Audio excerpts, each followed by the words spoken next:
20 years ago, when the HEMI came back into the market, Dodge Ram trucks were really proud of talking about how the HEMI was so powerful in the 50s and 60s, made so much power for those engines, and they were bringing it back so that they could make America feel like it had muscle.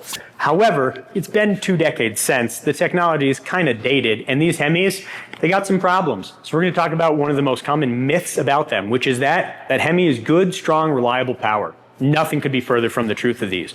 We replace more HEMI V8s than any Chevy or Ford V8 or any other American V8 counterpart there is. The reason why? These engines were designed with many items in them so that they could still have old school muscle power, but have a little bit of new technology adapted to them, and it just wasn't the right combination. A lot of these engines were equipped with the MDS, Multi-Displacement System, so they could shut down certain cylinders while it was cruising at highway speed when it didn't need all that power. That's a really great idea and saves you 1 or 2 miles a gallon, which is a great improvement. However, the cost of such was majorly detrimental. Those electronic over hydraulic lifters can fail. And when they do, instead of being a $10 mechanical lifter, they're a couple $100 a piece. And you got 16 of them. And they're buried in the engine.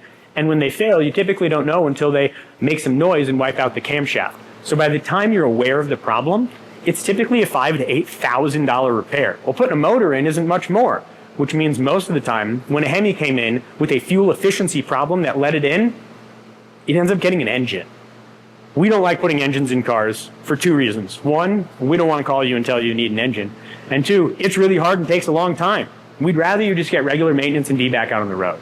So if you've got a HEMI, whether it's in a pickup truck, a Charger, a Challenger, whatever it may be, feel free to bring it in and let's stay ahead of that maintenance. Make sure we get all 16 of those spark plugs changed and be well aware of the concerns it might have coming down the road so that you can be prepared.